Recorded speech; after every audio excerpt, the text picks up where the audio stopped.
Hola a todos, mi nombre es Karen Solórzano, miembro del equipo número 3 en la materia Psicología de los Grupos con el profesor Alvin Fumero. Iniciaremos esta presentación indicando lo que es un grupo. A lo largo de la historia se han dado múltiples definiciones. Entre ellas podemos distinguir dos tipos de definiciones, la definición categorial y la definición dinámica, establecida por Wilder y Simon en 1998. La definición categorial nos indica que el grupo se define por las características compartidas. Los miembros del grupo poseen características específicas que comparten, por lo que el grupo es la suma de los miembros que comparten dichas características. El grupo solo existe en la mente de los individuos y aporta una visión particular del mundo. Por otra parte, la definición dinámica propone que los grupos surgen de la relación entre sus miembros y de la interacción entre ellos. Esta interacción puede hacer que las nuevas características surjan de las personas que lo componen, por lo que el grupo es más que la suma de los individuos. Esto hace que no se pueda inferir las características del grupo a partir de las características de un solo miembro, ya que los grupos surgen de la interacción, son más fáciles de distinguir que los grupos categoriales. Tipos de grupos. Los tipos de grupos están definidos de la siguiente manera. Número 1. Formal. Es definido por la empresa o institución y tiene asignado un objeto específico e incluso una estructura determinada. Número 2. Informal. Son alianzas que se crean por las relaciones cotidianas. Número 3. De mando. Son las personas que toman decisiones y que rinden cuentas directamente al jefe si es el caso. Número 4. De trabajo o tarea. Son un conjunto de personas que tienen asignada una comisión específica dentro de la estructura de la empresa o institución. Número 5. De interés. Son un conjunto de personas que se reúnen informalmente por compartir un interés común. Número 6. De amistad. Son las personas que se reúnen para convivir con un fin. Número 7. Abiertos o cerrados. Un grupo abierto es una medida que permite el acceso libre a miembros y cerrado se restringe el mismo. Número 8. Naturales o artificiales. Un grupo natural si se forma por el interés de sus miembros y el artificial si es formado por orden o planeación de alguien externo. Característica de los grupos. Tenemos en este 11 aspectos. Número 1. Antecedentes. Todo grupo tiene un pasado incluso cuando se reúne por primera vez. Número 2. Patrón de participación. Se refiere a la dirección de las relaciones existentes dentro del grupo y por el grado de participación de los miembros en los asuntos grupales. Característica número 3. Comunicación. Cada grupo tiene sus propios procesos de comunicación intergrupal e intergrupal. Es importante identificar sus fines y niveles de madurez comunicativa. Característica número 4. Cohesión. Es el nivel de unidad que tiene el grupo y que obedece a distintas razones personales y profesionales. Característica número 5. Atmósfera. Es el conjunto de elementos emocionales y sentimentales que afectan directamente el ánimo del grupo y por tanto su rendimiento. Característica número 6. Normas. Son el conjunto de reglas que norman las relaciones que existen en el grupo. Número 7. Patrón sociométrico. Es el conjunto de pautas de amistad y rivalidad que existen en el grupo y que impactan directamente en la cohesión. Número 8. Estructura y organización. Son el conjunto de acuerdos instituidos en normas y roles, y aquellos instituyentes que nacieron de la relación y convivencia. Característica número 9. Procedimientos. Son los medios que emplean para lograr los objetivos. Cada grupo tiene su estilo y rutina para realizar los procesos. Número 10. Metas. son los fines que dan sentido al grupo. Existen metas a corto, mediano y largo plazo, así como personales y compartidas. Número 11. Papeles y roles. Cada integrante del grupo tiene un rol y una función determinada. Es necesario identificar la relación entre ellas en un solo objeto y entre varios sujetos. Psicología de grupos. La psicología de grupo es un área de la psicología social que se centra en el análisis de los comportamientos de una colectividad.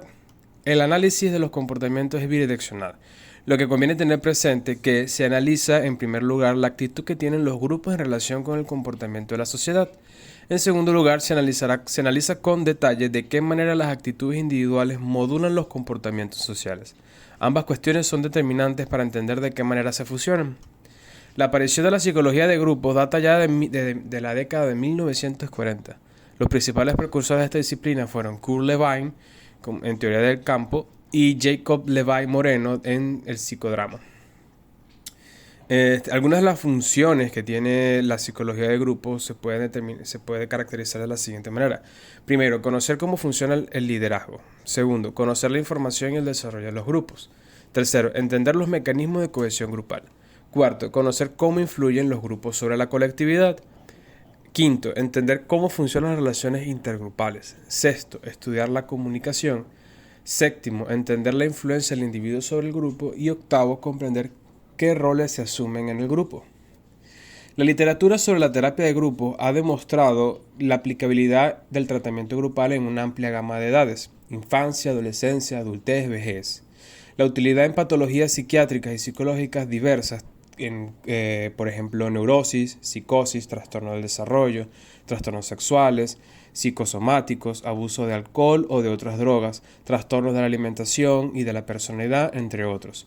Y por otro lado, su gran interés en ámbitos tan diferentes como lo son el hospital general, el hospital psiquiátrico, los centros de salud mental, las comunidades terapéuticas, los hospitales de día, los centros de rehabilitación, los centros de atención primaria, los centros comunitarios, entre otros más.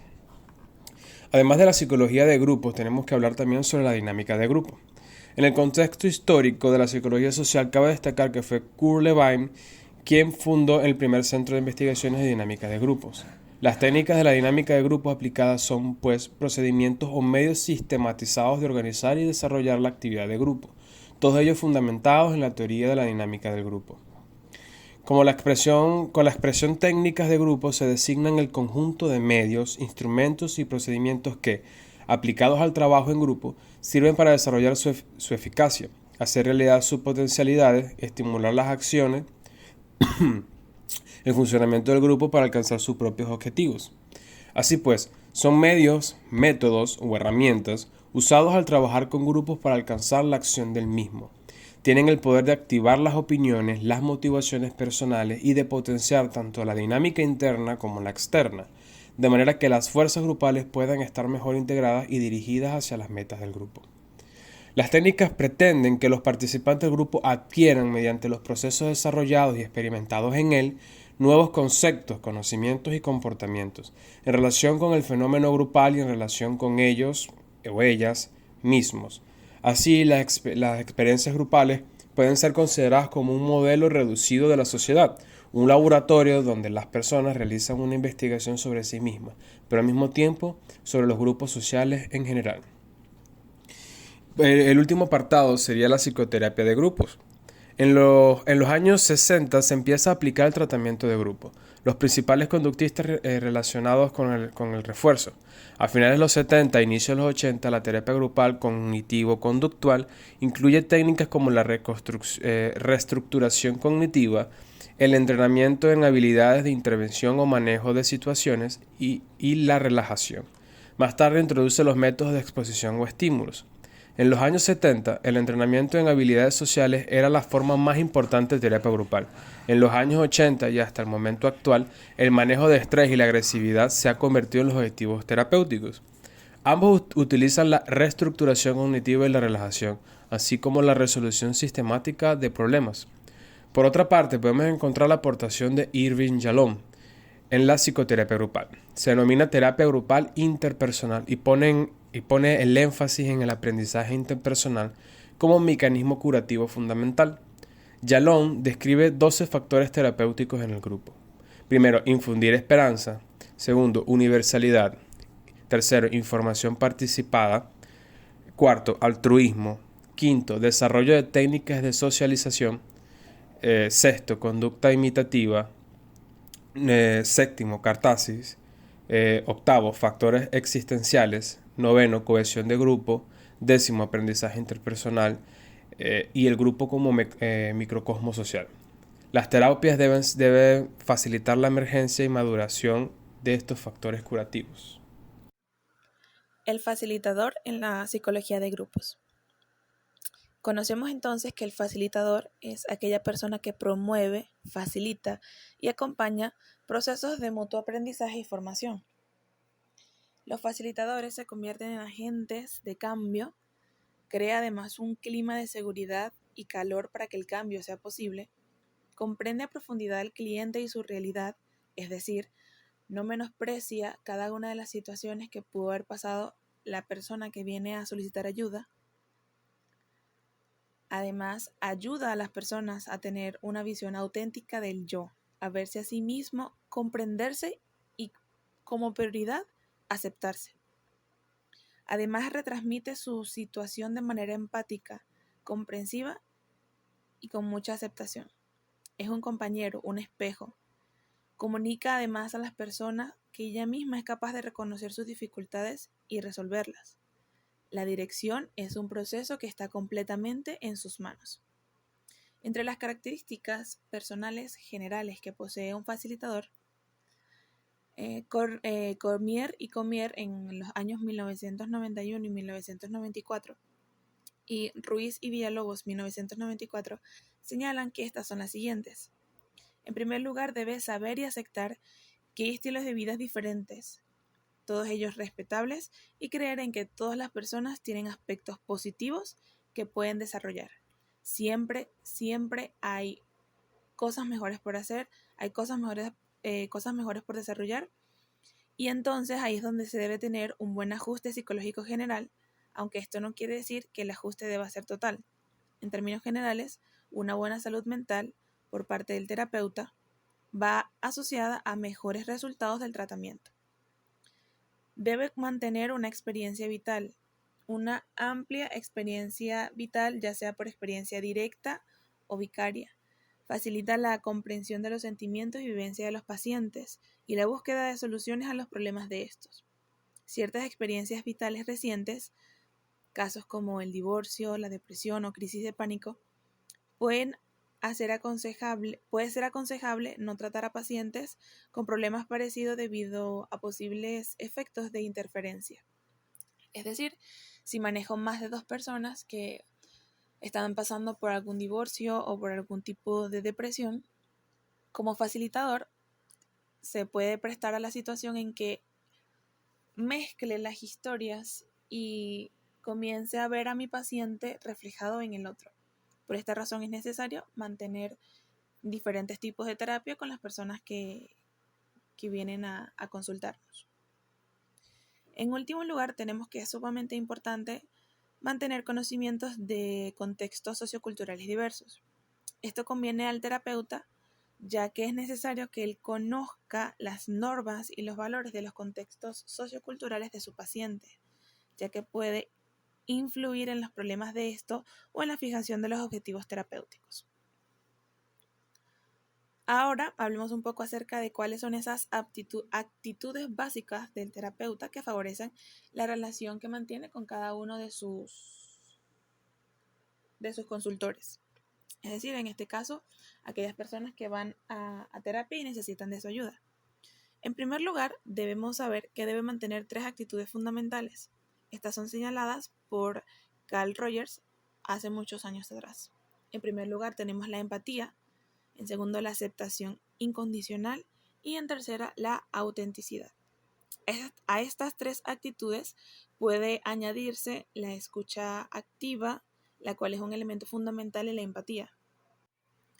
Estudios diversos de orientaciones terapéuticas y con diversos problemas han mostrado que existen asociaciones significativas positivas entre estas actitudes y los resultados del tratamiento, es decir, entre mostrar empatía, aceptación incondicional y autenticidad a nuestros pacientes y al momento de desarrollar lo que serían nuestros tratamientos. Estas asociaciones han sido más claras cuando se han considerado las actitudes del terapeuta tal como son evaluadas por los pacientes en vez de por los propios terapeutas o jueces independientes. Es propicio entonces que en este momento hablemos un poco acerca de lo que es la ética que debe mantener cada uno de los facilitadores. Y para esto tenemos algunas pautas y estándares profesionales para cada momento en que se empiece a desarrollar lo que es la psicoterapia de grupo. Pero en este momento me gustaría cambiar un poco mi forma de hablar y dirigirme directamente a mis compañeros y a mí como futura profesional, porque debemos mantener siempre presente estas pautas y estos estándares a la hora de desarrollar cada una de nuestras terapias. Por eso le digo a usted, profesor, y a mis compañeros, siempre esfuérzate por beneficiar y no dañar a tus pacientes. Sé honesto sobre los límites de tus habilidades clínicas y refiere a pacientes para tratamiento fuera de las áreas de tu habilidad. Muchas veces consideramos que el referir pacientes muestra poco conocimiento que mantenemos de un área, pero realmente es mejor darle una solución correcta y concreta a nuestros pacientes en vez de arriesgarnos en un área que no manejamos o no dominamos a totalidad. Mantén tu encuadre y límites profesionales y personales intactos en todas tus relaciones con tus pacientes. Restringe acuerdos financieros con pacientes a pagos por servicios. Relaciones sexuales con pacientes son prohibidas, pues dañan la relación terapéutica. No mezclemos nunca nuestro trabajo con nuestra vida personal. Esfuérzate para ser feliz y alegre en tu trabajo. Trabajas en una profesión que no es como ninguna otra, en sus responsabilidades importantes y sus satisfacciones profundas.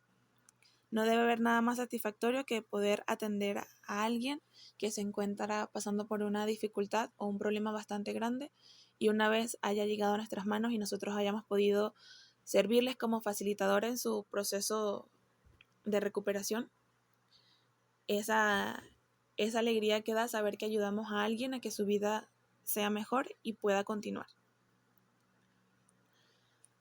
En el quinto punto tenemos el continúa estudiando y aprendiendo de tus pacientes y tus colegas, siempre recordando la complejidad de la tarea que está frente a ti. Ningún paciente o ninguna tarea que realicemos es tan sencilla como para no prestarle la atención debida. En sexto lugar, respeta la diversidad y alteridad de tus pacientes. La manera en que ven el mundo podría diferir de forma importante en cómo lo ves tú.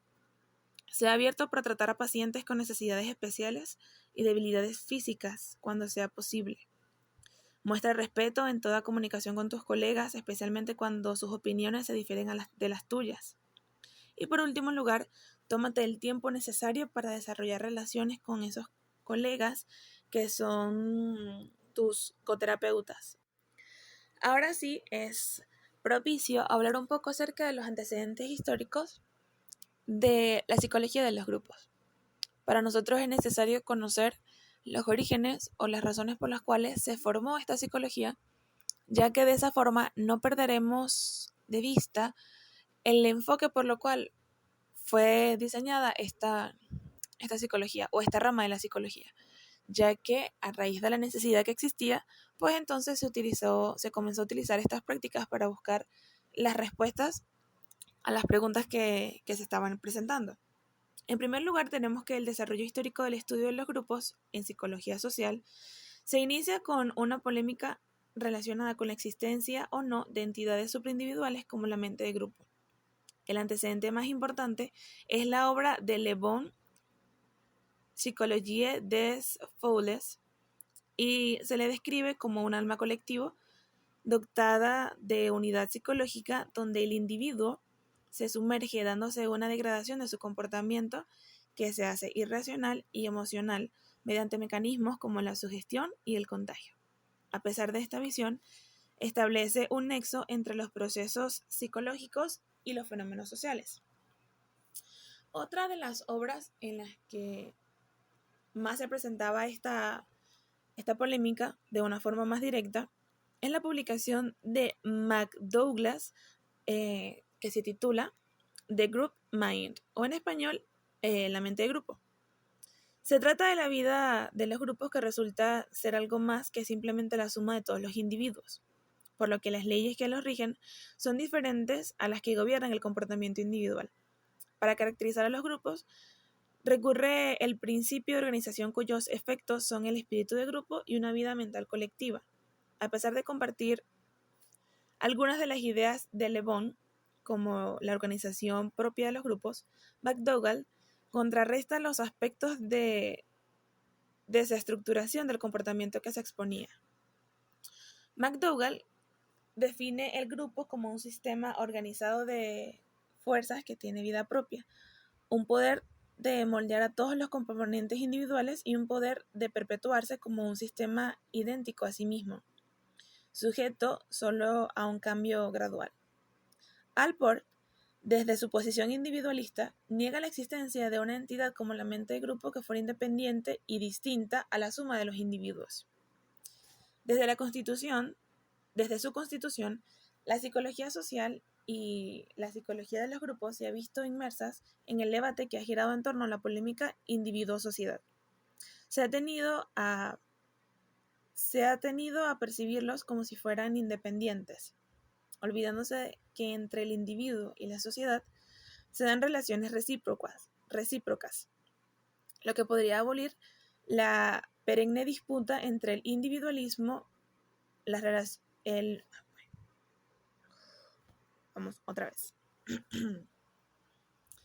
Desde su constitución, la psicología social y la psicología de los grupos se ha visto inmersa en el debate que ha girado en torno a la polémica individuo-sociedad. Se ha tendido a percibirlos como si fueran independientes, olvidándose que entre el individuo y la sociedad se dan relaciones recíprocas, lo que podría abolir la perenne disputa entre el individualismo metodológico y el holismo sociológico. Por lo tanto, la psicología social ha procurado la resolución del debate, optando por una óptica y perspectiva determinada en su concepción sobre la interacción social.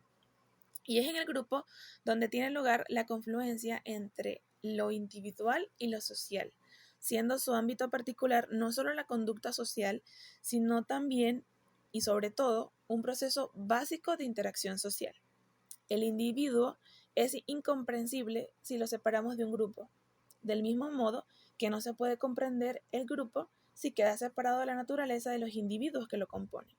Por lo tanto, como denomina Blanco en 1988, el grupo ha de ser considerado como un mecanismo interno entre el individuo y la sociedad. Mi nombre es Elizabeth Cañizales y les hablaré sobre los enfoques fundamentales. Psicoanálisis. Es una teoría de análisis clínico que analiza el inconsciente de las personas. Fue fundado por Sigmund Freud entre 1885 y 1939 y continúa siendo desarrollado por psicoanalistas por todo el mundo. Tiene como objetivo investigar aquellos contenidos psicológicos que, permaneciendo en una etapa inconsciente, afectan el comportamiento y la personalidad de los sujetos, lo que se manifiesta en forma de ansiedades, sueños y lapsos.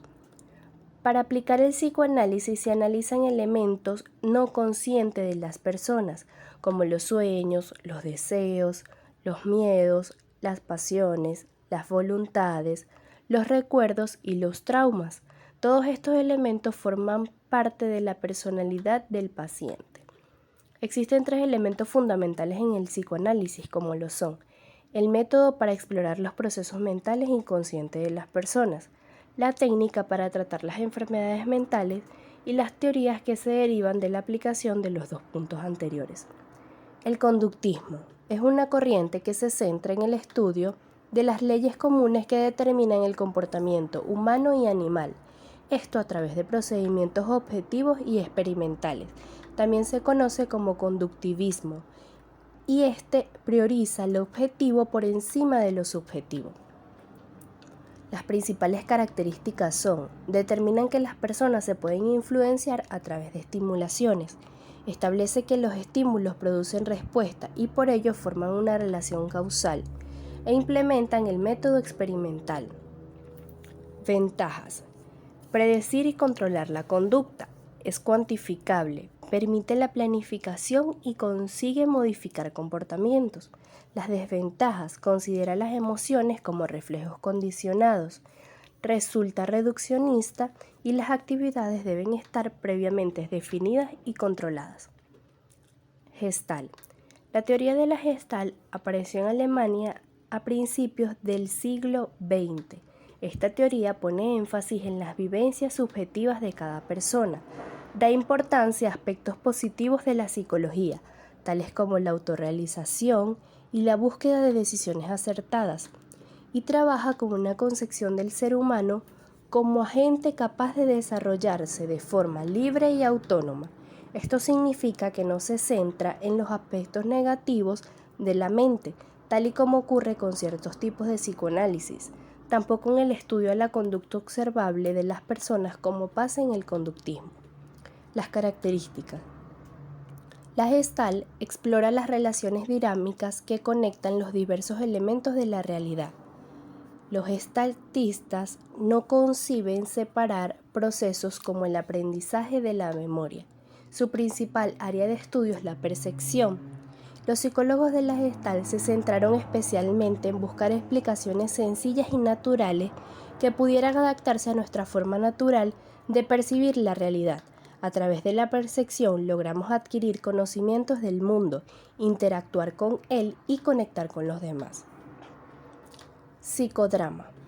Creado por el médico psiquiatra Jacob Levin Moreno y aplica la expresión dramática, el juego teatral, el movimiento del cuerpo, la expresión de lo simbólico y la puesta en escena de lo vivido como herramientas terapéuticas. En el psicodrama interviene el cuerpo en acción e interacción con otros. A través de la acción se van poniendo en escena el pasado, el presente o el futuro, lo vivido, lo imaginado o fantaseado, teniendo la posibilidad de vivirlo desde el aquí y el ahora, con todas las emociones y sentimientos que aparecen ante la situación que se está abordando.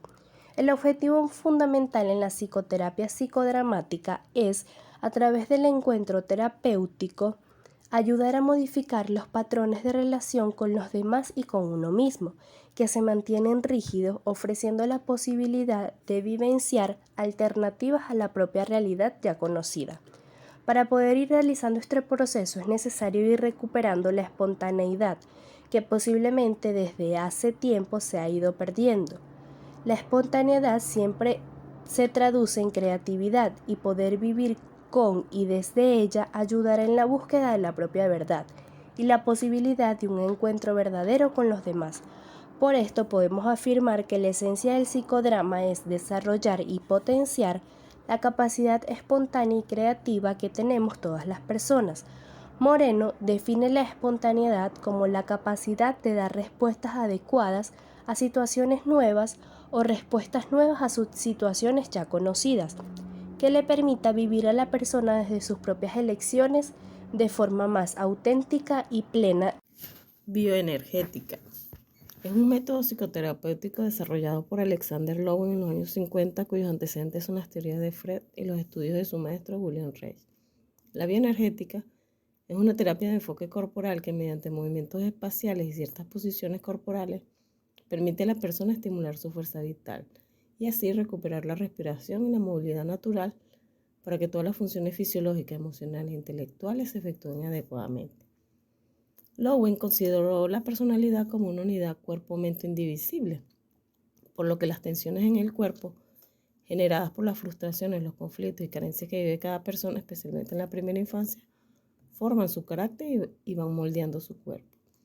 Con esta terapia el paciente puede influir en sus propias actitudes mentales y trabaja de forma sistemática su propio cuerpo, logrando una conexión profunda consigo mismo. Llegará a notar mejoría en su vitalidad, su imagen, su salud física y emocional, en su creatividad y en sus relaciones interpersonales. El proceso terapéutico de la bioenergética se caracteriza por 5 etapas. 1. Toma de contacto con el cuerpo, con mayor conciencia de la respiración y sus límites, movimientos corporales y la autoexpresión. 2. Conocimiento propio de limitaciones corporales y su comportamiento actual. 3. Descubrimiento de la relación entre sus acumulaciones y su historia vital. 4. Expresión y liberación de las emociones reprimidas por las tensiones musculares crónicas. Y 5. Aceptación del propio cuerpo y conciencia del propio potencial de cambio y crecimiento. A nivel individual está indicado para profundizar y analizar trastornos de ansiedad, fobias, trastornos obsesivos compulsivos, estrés, depresión y trastornos por somatización. En terapia grupal ayuda en la exploración en las relaciones interpersonales, aprendiendo de las experiencias de otras personas, por lo que los procesos individuales se ven potenciados por el trabajo grupal. Análisis transaccional. Desarrollado por el psiquiatra Eric Berne entre los años 50 y 60, es su modelo de psiquiatría social. Según Berne, la unidad de la relación social es la transacción y centra su planteamiento en las relaciones sociales. El análisis transaccional se considera una terapia que permite en el individuo el desarrollo de aquellas competencias sociales, afectivas y emocionales que no han alcanzado un nivel de madurez. Permite comprender y mejorar la calidad de las relaciones interpersonales y facilita entender las influencias del entorno en la conformación de la estructura y el funcionamiento de su personalidad. Esta teoría explica cómo a partir de los tipos de mensajes, caricias, mandatos, prohibiciones y permisos que la persona recibe de su niñez toma las decisiones sobre quién es y cómo debe ser, adoptando posiciones existenciales o percepciones sobre sí misma, de las otras personas y de la vida. Y a partir de estas actúa en concordancia tanto consigo mismo como con los demás, estableciendo relaciones saludables o enfermizas, o participando en juegos psicológicos que le permiten mantener o reforzar sus posiciones existenciales. Sus características. Se basa en una filosofía positiva y de confianza en el ser humano, ya que considera que todas las personas tienen el mismo valor como seres humanos independientemente de la conducta manifestada. Es un modelo de aprendizaje, no de enfermedad. Se espera que la persona aprenda a hacer lo adecuado y a sentir las emociones auténticas. No estigmatiza como enfermedad mental una conducta inadecuada que ha sido fruto del proceso de socialización. Es sencillo, emplea un vocabulario y técnicas de comprensión aún para personas en la etapa de la niñez. Está basado en las necesidades básicas de todo ser humano, como el afecto, el reconocimiento, la autoestima, la autonomía, el bienestar y la aceptación social. Es objetivo. Se basa en hechos cotidianos, observables y registrables. Es diagramable.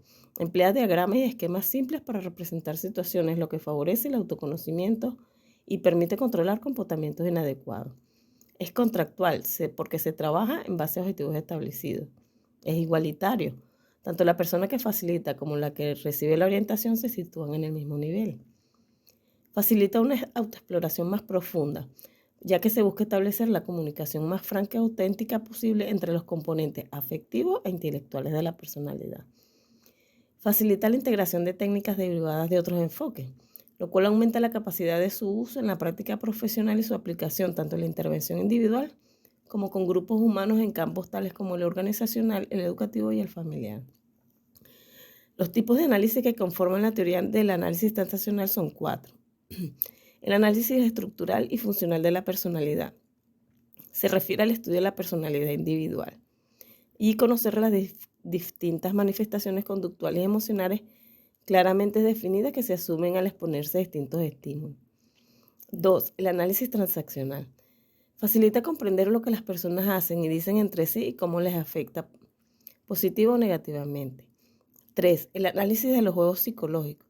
Los juegos psicológicos son una serie de transacciones que tienen un mensaje oculto y que concluyen con una recompensa emocional de tipo perjudicial, por lo que impiden las relaciones íntimas y sinceras entre sus participantes. Y 4. El análisis de guiones. El guión y el mini guión de vida de una persona están basados en mensajes que ha recibido a lo largo de su vida y son un marco de referencia sobre cómo actuar, relacionarse y vivir. A nivel de instituciones educativas, su propósito es promover una formación de calidad para su población estudiantil, lo cual resulta en beneficio directo para el personal de la institución y las familias del estudiantado. Programación neurolingüística. Es un modelo de enfoque de comunicación creado por Richard Bandler y John Grinder en los años 70. Para ellos existe una conexión entre los comportamientos aprendidos, los procesos neurológicos y el lenguaje. También conocida como PNL, su objetivo principal es corregir las representaciones cognitivas, optimizándolas a través de un enfoque de psicoterapia, comunicación y desarrollo personal y proporcionar estrategias y habilidades eficaces que ayuden en el procesamiento de la información, a organizarla y a obtener los mejores resultados de ellas y en consecuencia la mejor adaptación de las situaciones que surgen día a día. La programación neurolingüística se refiere a 3 aspectos. La programación, que son los aspectos de ordenación mental que ayudan a organizar las experiencias y aplicar programas de comportamiento. El neuro, que se refiere al sistema nervioso, que es el centro de las percepciones sensoriales. Y la lingüística se trata de expresar las experiencias por medio de sistemas de representación sensoriales específicos, visual, auditivo o kinestésico. ¿Cómo se puede desarrollar estas habilidades en la PNL? A través de la observación y la utilización de prácticas de los datos sensoriales, es decir, comenzar a observar cómo las personas a nuestro alrededor responden o se comportan. Esto nos permitirá comprender los patrones de pensamiento que tienen los demás y el cómo respondemos ante ellos. De esta forma se nos facilitará hacer los cambios deseados o necesarios. La PNL ofrece procedimientos prácticos específicos para cada área, la educación, lo laboral y lo personal.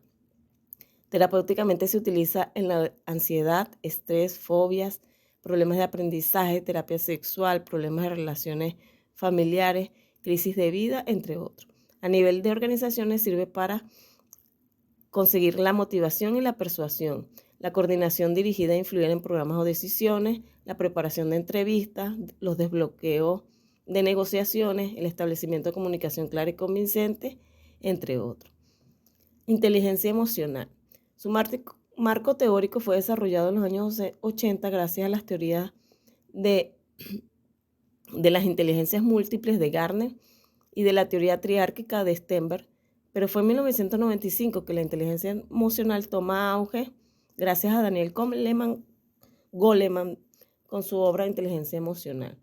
Según Goleman, la inteligencia emocional es la capacidad de reconocer los sentimientos propios y los de los demás, para así bien manejar las emociones y tener relaciones más productivas con quienes nos rodean.